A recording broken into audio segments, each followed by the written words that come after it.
Switching gears just a minute, and I'm gonna let you go soon. But cyclocross. I mean, going into it this fall, you've been doing cross how many seasons?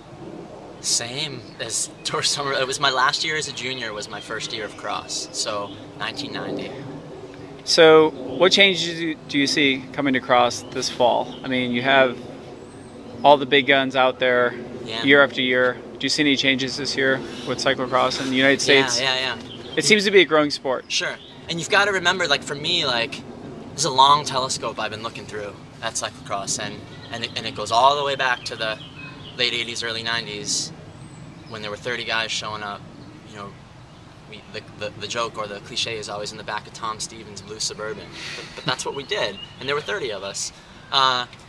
So from that, to see that grow, to get to go race in Switzerland and at a time when there weren't that many Americans going over there, and get my head kicked in, but also see what the show looked like. Before, Belgium was the place to go, you know, but then to see how Europe's evolved.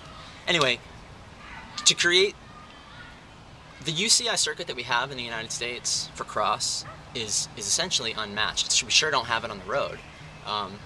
And I think when you hear Jonathan Page talking about staying in the United States until nationals because of the amount of races to do and the amount of money that there is to make, I feel that as a personal goal achieved. For me, that's personal success. I take that personally. I feel like the things that I've wanted to see are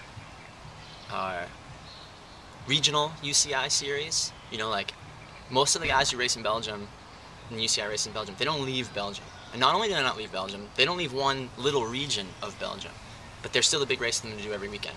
So for me as a New Englander, goal one, I want to see a UCI series for just New England. But then expand out a little bit, and I want to see an East Coast series. You know, I want to work with the Mid-Atlantic and have there be a UCI race every weekend, and that, so guys don't have to get on planes and in fact want to come to that region to race the same way people want to go to Belgium to race. Then on top of that, and this is what the USGP has done a good job of, and even the NACT, we do need a national series of even bigger races, or the biggest race from every region, that kind of thing. So that it's the equivalent of a World Cup, you know? The World Cup isn't the World Cup is the European Cup.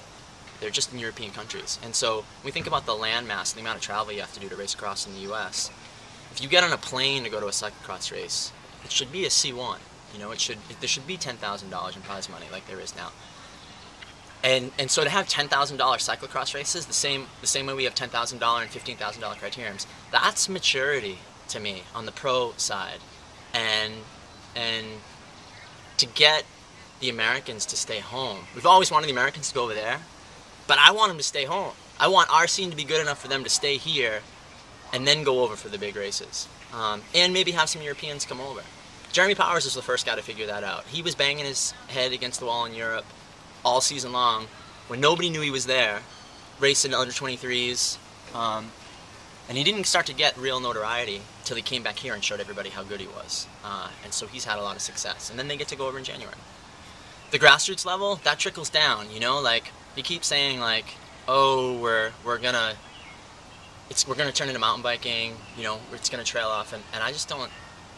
The limiter is going to be how many people you can get on a course and run a respectable race. I think like in Portland, Oregon, where they get the huge turnouts they have, while I certainly view that as a huge success, it comes at the cost of good results, fast results. There's a lot of chaos involved, even though it's very fun. For me, I hate to limit things, but I'd rather see 2 races on the same day in 2 different places, and, you know, reasonable field limits so that the officials can score things properly, so we can give a quality product to the customer. And I really do think of, as a race organizer, I think of everybody who's not a pro is a customer. Everybody who is a pro is like the hired entertainment for the day. You know, so I want to serve both of those folks, both of those groups of people.